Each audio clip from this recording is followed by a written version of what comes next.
Introducing Charlotte, Jenny, and all that jazz.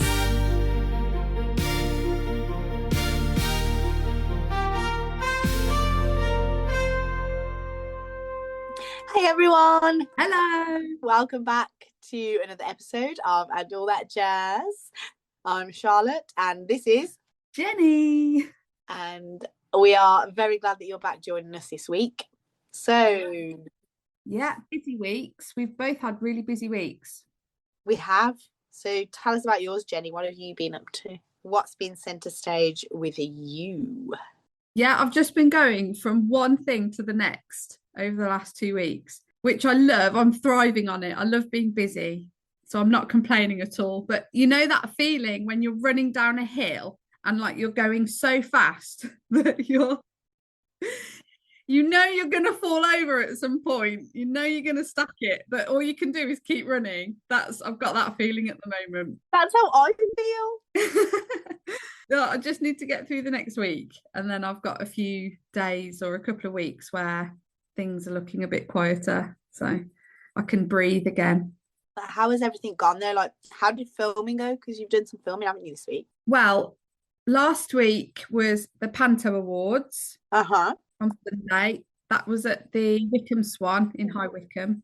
You look fabulous. It was fabulous. Oh, I looked fabulous. Oh, thank you. Yeah. Thank you. You look great. Well, yeah, that outfit took me ages, but it was comfy and practical. And actually, one of the guys that was nominated for Best Costumes actually complimented me on it. Ooh. So I was quite chuffed because that's high praise coming from someone that designs Panto costumes for a living. So yeah, I was pleased. But no, it went really well, and I met some fantastic people, and I interviewed a couple of my heroes. So Gary Wilmot was there. I don't know who that is. Well, he is not only a Panto legend, but he's been in theatre for a long time, 40, 50 years, I think. I feel like I've been doing theatre for 40 or 50 years. Does that count? That's the same thing. And he's been there, done that, bought the t-shirt.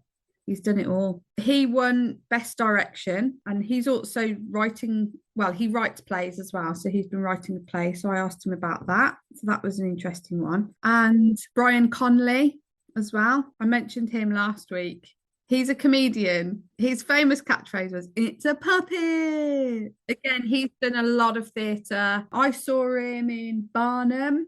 He's done so much stuff, and he's done pantos for years. Yeah. I know his son. Oh, that's right. Now, isn't this a strange coincidence? Because we were talking about his son being on your cruise, and then Brian Conley was there at the Panto Awards. How do you know him? Well, I met him on the cruise, but him and I are now, we like follow each other on Instagram and have his number. So. Oh wow! Well, you know, me and Brian, we're best buddies now. Bri. Maybe friends is a stretch. Maybe more like acquaintances. Acquaintances, yeah. But yeah, cool. Yeah, Brian Conley won a special recognition award. He's been in the industry for years and years. Yeah, and I got lots of really interesting interviews with the winners of lighting, sound, design. So I'll be doing a Panto Awards special episode.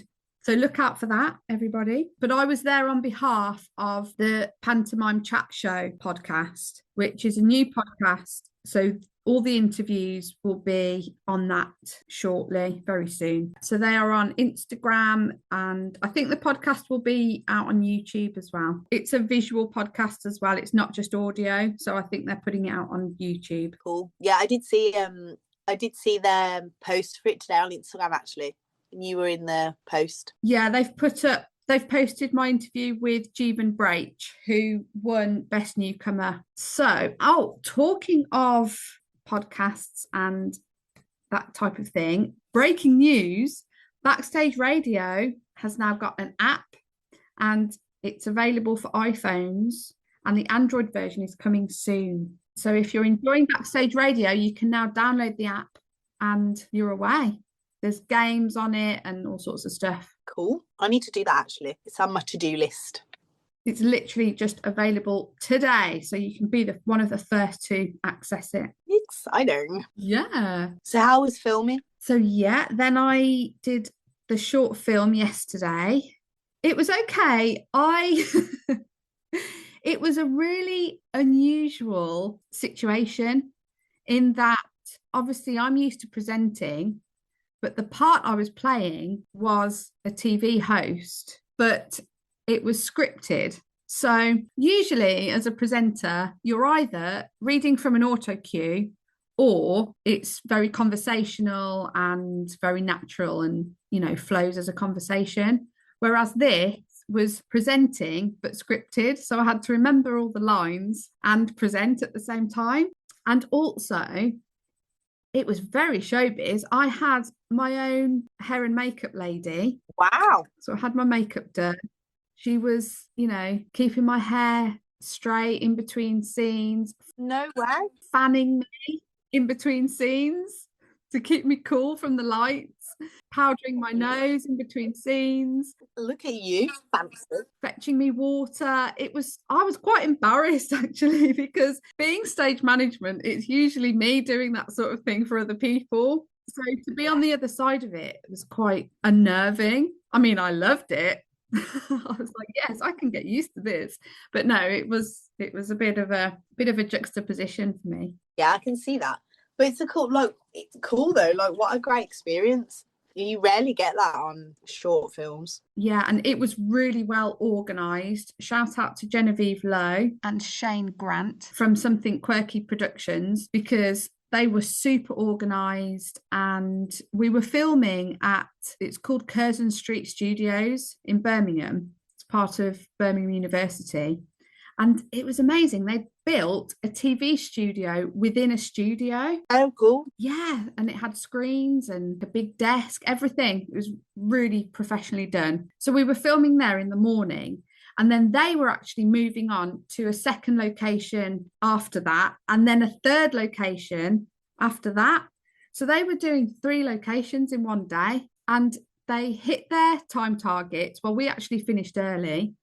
They hit their time targets and got to the next 2 locations on time and nailed that as well. So I was really impressed, because you really have to have your wits about you to get, equipment, crew, the whole shebang from one place to another and get all your shots done and everything. So yeah, really, I mean, and on location, they're not just, in studios. So really, really well done. So it was interesting because I didn't even know the studios were there. So now I do. And that's useful information if I ever need that kind of space. Very exciting. So you've had a great week then. I've been so busy, and that was bookending the holiday.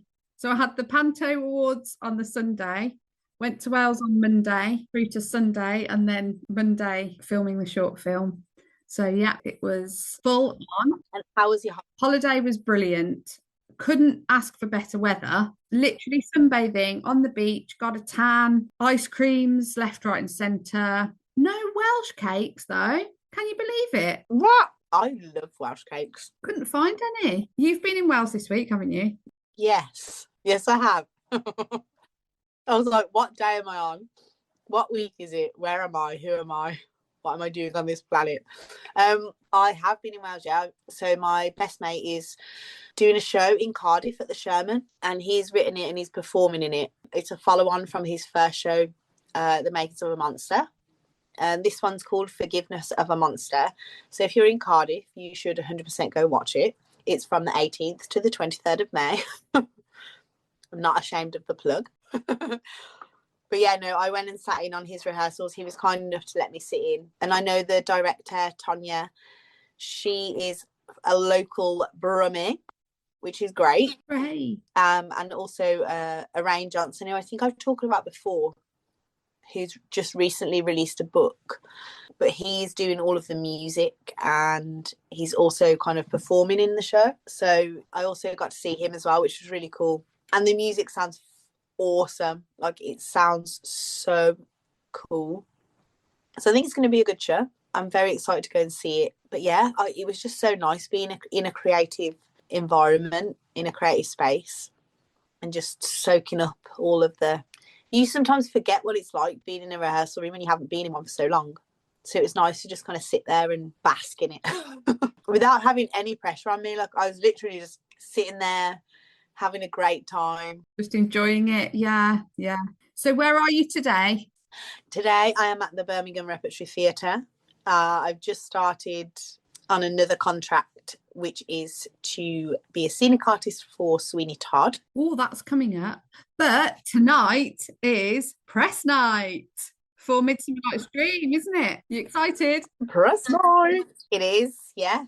It looks fantastic. Yeah, I can't wait. It looks so good. Like the set, I love the set. I've seen a couple of sneaky photos and it does look really good. I can't wait to see it. I know. I'm actually really excited. I also love Shakespeare. I know you are a Shakespeare buff, aren't you? Yeah, so get me in that theatre. Excellent. So yeah, we'll update our listeners as to how it went, how press night went. And Charlotte, what's been centre stage with you? Yeah, I've actually had like such a really nice creative week. It's been fantastic. I went to an acting workshop when I got back from Wales with Open Acting. Oh, no, I've seen them advertised on Instagram and TikTok, but their sessions book up really quickly, don't they? They do, yeah, and I've managed to get in there, so I'm kind of like I'm in there now, so I can go to all of them if I want to. Oh, that's good because I've tried to book on and I've not managed it yet. Yeah, you got to get in there quick.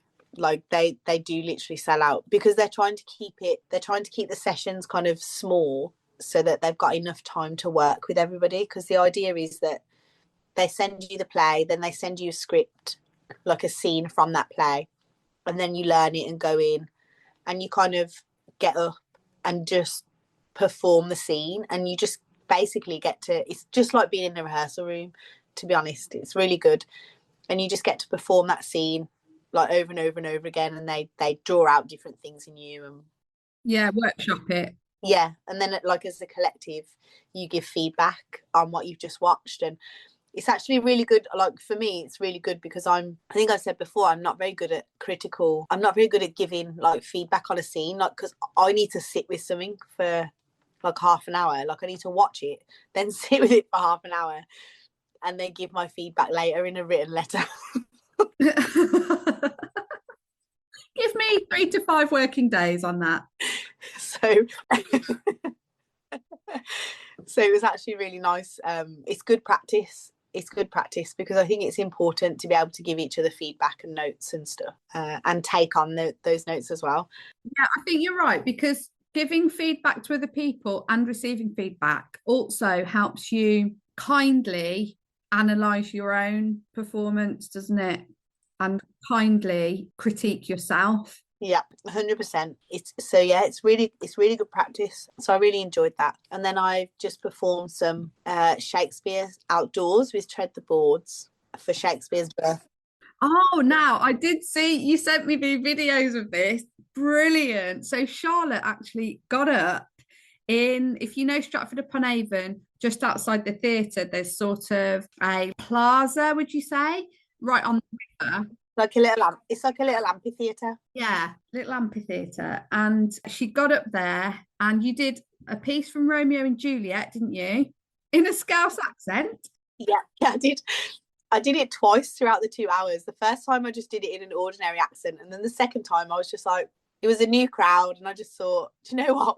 Why not just do it in a Scouse accent? So I just did it. It was really good though. And your accent was on point. I really enjoyed it. Thanks. Thank you. What else did I do? I did Paulina from A Winter's Tale.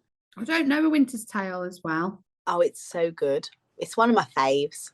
But I think it's because I did it at college, maybe. And then I also did Catherine from Taming of the Shrew. Oh, I love Taming of the Shrew. Feisty.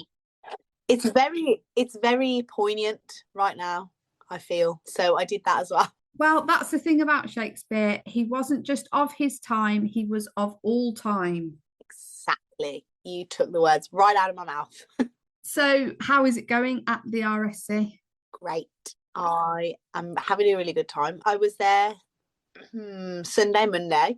We did the Get Out of Henry V, and then we're doing the Get In of The Tempest. But for The Tempest, they're having it basically their whole space in the Royal Shakespeare Theatre, because they've got the 3 spaces, the whole of the theatre can just change. So the entire stage, basically, we had to lower down. So it's got obviously all of the beams and stuff, all the steel deck beams and all the stuff that's holding the stage up. We were taking it all out and literally lowering the whole thing. And it is hard graft, but it's just such a cool space to have. You can literally do anything in there, like whatever you want, they can turn it into that. Keeps it fresh for you as well, doesn't it? Because it means you're not just painting the stage black every few weeks. Yeah, exactly. It's so it's so cool. I spoke to the head of paint shop as well. I gave her a ring and she was like, yeah, come in. Like, she seemed quite keen to like meet me and stuff. So that was really nice. Everyone's really friendly. People have been working there for years and have never left. So that says a lot, doesn't it? That speaks for itself. Yeah. And Stratford is gorgeous, especially when the sun's shining and you can just go outside and sit by the river on your lunch break or your tea break and just, watch all the swans and their little babies. Oh, the little cygnets. So you're preparing for Sweeney Todd now? Yep, we're just starting work on Sweeney Todd. I'm doing the floor, which I'm very excited about, as that should be cool. I'm going to be doing it on my own as well. I love a good floor. This is a bit of a geeky stage management thing, but I'm obsessed with theatre floors. I just find it really interesting. I just find it fascinating, like how they've painted a floor, what flooring they've used. That is a special interest to have. I'm just going around stroking floors everywhere. I didn't say I stroke the floors. Just like to roll around a little bit. I'm at one with the floor.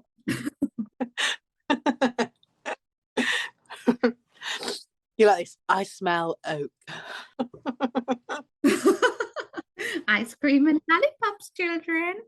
No, I do love the smell of a good bit of wood, though. When you walk through the workshop, I love it. I love the smell of the workshop. Anyone else? No, just me. Okay. It just smells like dust to me. Dust? Anybody know? Oh dear. The floor. I get where I could see where you were coming from if you were like, like I love a design of a painted floor or whatever, but you're just like, yeah, I love the wood that they use. I just appreciate woodwork. That is not what you originally said. I bet there are other people out there that appreciate a good flooring, a nice bit of flooring. Oh, there will 100% be more people out there just like you. That can be another backstage radio poll. They've been putting polls out on their Instagram. Have you seen? Let's put them out there. Yeah, that could be another poll. We could do like, the guy that went round Wetherspoons, all the way around the Wetherspoons in the UK and to look at the carpets. Yeah, still pieces of all the carpets. We could do that, but for theatres. That'd be good though. We're go and take a picture of every theatre that you've been to's floor. I'm going to start a theatre floor scrapbook with little samples in. And there are probably too many shows. Have you been up to anything else? So this week, tomorrow, I'm teaching at the Rep. When I say teaching, it's called Open Theatre Workshops. Oh, cool. It's workshops for young adults with special educational needs. Yeah. I love that group. What are you doing with them? Well, my little bit is stage management. So there's a lighting session, a sound session, and I'm doing stage management. So I think I'll take my whole kit in. And so we'll go through my kit box and see what's in there. And we talk about why we need certain things. And then get them to mark out a props table and label it up. And maybe even mark out some scenery and set, chairs and tables and things. And sort of practice moving them on and off as you would onto their marks on cue, that kind of thing. I love doing those sessions. They're such fun. Yeah, I bet they are. I think like doing a markup as well is such a useful thing to know how to do, because I think you underestimate sometimes how difficult or confusing it can be just looking at a floor plan and having to kind of measure it all out. I know that sounds crazy because it's like it's measuring it, but if I try and do a floor plan, I get myself all confused if I try and do a markup. I have to have a buddy doing it with me because I'm not confident in my own maths. Yeah, same. I'm like that as well. Even though I sort of know I'm doing it right, I like to have someone else to back me up and help take the blame if I get it wrong. So I'm teaching tomorrow, and then Thursday I'm off to badminton horse trials, where this is another random job that I've got. Wait. Back up. Badminton horse trials. So badminton as in the place. Oh, I see what you mean. Not horses playing badminton. I know you're about. I was like, it's like horses playing badminton trials. I was so confused. Okay. Don't be silly. They haven't got opposable thumbs. They can't play badminton. They could hold the racket with their mouths, Jenny. It wouldn't be hard for horses though, because they're quite tall and the badminton net wouldn't be that high for them. Yeah, so you're in badminton, do some horse trials. Anyway, so I work for a company and we go to horse events and film the horse events and then live stream it. Oh, cool. I think it would be much more interesting if the horses are playing badminton. Now you've said that, yeah, you're right. They're missing a trick there. Just suggest it to them when you go.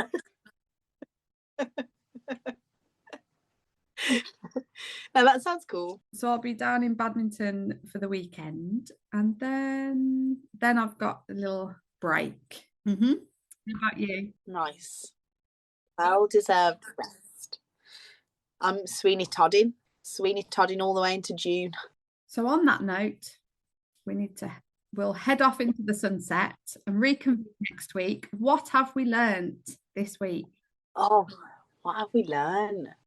That Shakespeare was not only of his time, but for all time. Yes.